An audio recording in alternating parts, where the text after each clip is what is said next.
श्री स्वामी समर्थ. जय जय स्वामी समर्थ. तर मंडळी, प्रत्येक घरात एक दिवा असतो. तो तेलाचा नसतो, तो विजेचाही नसतो, तो असतो आनंदाचा. आणि जेव्हा हा दिवा विझतो तेव्हा मोठा बंगला असला, पैशाने भरलेला बँक खातं असलं, महागडी गाडी असली तरी त्या घरात अंधारच वाटतो. आज अनेक घरात सगळं काही आहे पण आनंद हरवला आहे. आई हसते पण मनातून रडत असते. वडील धीर देतात पण स्वतःच्या काळजीने झिजत असतात. मुलं मोबाईलवर हसतात पण घरात दोन शब्द बोलायला वेळ नसतो. आणि हळूहळू घर राहतं पण घर पण हरवतं. मंडळी, हीच आजच्या काळातील सर्वात मोठी गरिबी आहे. ज्या घरात प्रेम कमी होतं तिथं पैशानेही आनंद विकत घेता येत नाही. म्हणून आजची संकष्टी फक्त धन मागण्याची तिथी नाही, ही घरात पुन्हा आनंद परत बोलावण्याची तिथी आहे. आज गणरायांसमोर उभं राहून स्वतःला विचारा, शेवटचं आपण सगळं कुटुंब मनापासून कधी हसलो होतो? शेवटचं आपण एकत्र बसून जेवलो कधी होतो? शेवटचं आई वडिलांना तुम्ही कसे आहात असं विचारलं कधी होतं का? कदाचित उत्तर शोधताना डोळे ओलावतील. मंडळी, गणरायाची कृपा म्हणजे फक्त पैसा येणं नाही. गणरायाची कृपा म्हणजे रुसलेली माणसं पुन्हा जवळ येणं, तुटलेली मनं पुन्हा जुळणं, घरात पुन्हा हसण्याचे आवाज घुमणं आणि संकटातही आपण एकत्र आहोत ही भावना जिवंत राहणं. आज जर तुमच्या घरात वाद असतील तर गणरायाला सांगा, हे गणराया, आमच्या घरातील राग वितळू दे, आमच्या शब्दांना गोडवा दे, आमच्या नात्यांना पुन्हा ऊब दे आणि आमच्या घरात आनंदाचा दिवा पुन्हा पेटू दे. कारण ज्या घरात आनंद पसरतो तिथे हळूहळू धैर्य परत येतं. धैर्य आलं की प्रयत्न वाढतात, प्रयत्न वाढले की प्रगतीची दारे उघडू लागतात आणि कदाचित यालाच आपण गणरायाची खरी कृपा म्हणतो. मंडळी, काही घरं अशी असतात जिथे रोज स्वयंपाक होतो पण एकत्र बसून जेवण होत नाही. कारण घरात पैसा असतो पण मन उपाशी असतात. काही घरात हसण्याचे आवाज ऐकू येतात पण ते मनापासून नसतात. हे फक्त जगाला दाखवण्यासाठी असतात.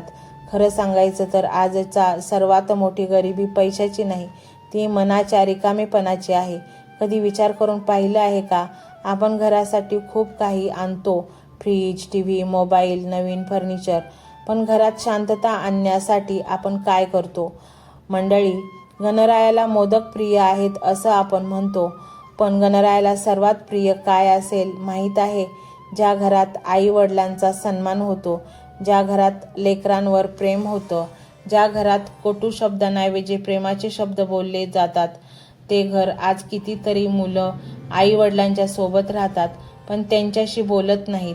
कितीतरी आईवडील मुलांसाठी आयुष्य झिजवतात पण त्यांच्या म्हातारपणी त्यांच्याकडे बसायला वेळ नसतो. हीच खरी वेदना आहे. आजची संकष्टी आपल्याला एक नवीन संकल्प देऊन जाते. घर मोठं करण्यापेक्षा घरातील माणसं मोठी करा. पैसा कमवण्यापेक्षा विश्वास कमवा. मोठ्या पदापेक्षा मोठं मन मिळवा. कारण ज्या घरात विश्वास असतो तिथं संकट आली तरी नाती तुटत नाहीत. ज्या घरात प्रेम असतं तिथे कमी पैशातही समाधान फुलतं. आज गणरायासमोर एक प्रार्थना करा, हे गणराया, माझ्या घरात अहंकार येऊ देऊ नको. माझ्या शब्दांनी माझ्या माणसांना दुःख देऊ नको. माझ्या संसारात प्रेमाचा झरा कधी आटू देऊ नको आणि आम्ही एकमेकांसाठी वेळ काढायला कधी विसरू नये. मंडळी, लक्षात ठेवा, तुमच्या मुलांना तुमचा पैसा आठवणार नाही पण त्यांच्यासोबत घालवलेला वेळ कायम आठवेल. तुमच्या आईवडिलांना महागडी भेटवस्तू आठवणार नाही पण प्रेमाने धरलेला हात आयुष्यभर आठवेल. म्हणून या संकष्टीला फक्त दिवा देवासमोर लावू नका, एक दिवा तुमच्या नात्यांमध्येही लावा. तो दिवा समजूतदारपणाचा, क्षमेचा आणि प्रेमाचा. कारण ज्या घरात हे 3 दिवे पेटतात त्या घरात सुखाचा सूर्योदय व्हायला उशीर लागत नाही. मंडळी, कधी कधी घरात सर्व काही असतं पण तरीही काहीतरी कमी असल्यासारखं वाटतं. भिंती रंगवलेल्या असतात पण मनाचे रंग फिके झालेले असतात. देवघरात दिवा तेवत असतो पण चेहऱ्यावरचा तेज हरवलेलं असतं. घरात रोज चहा बनतो पण मन मोकळं करून गप्पा होत नाहीत. मंडळी, घर विटांनी उभं राहतं पण संसार शब्दांनी उभा राहतो. एक गोड शब्द, एक प्रेमळ स्पर्श, एक मनापासूनचं काळजी घे, हेच घराला पुन्हा जिवंत करतात. आज अनेक कुटुंबांमध्ये वादाचं कारण मोठं नसतं.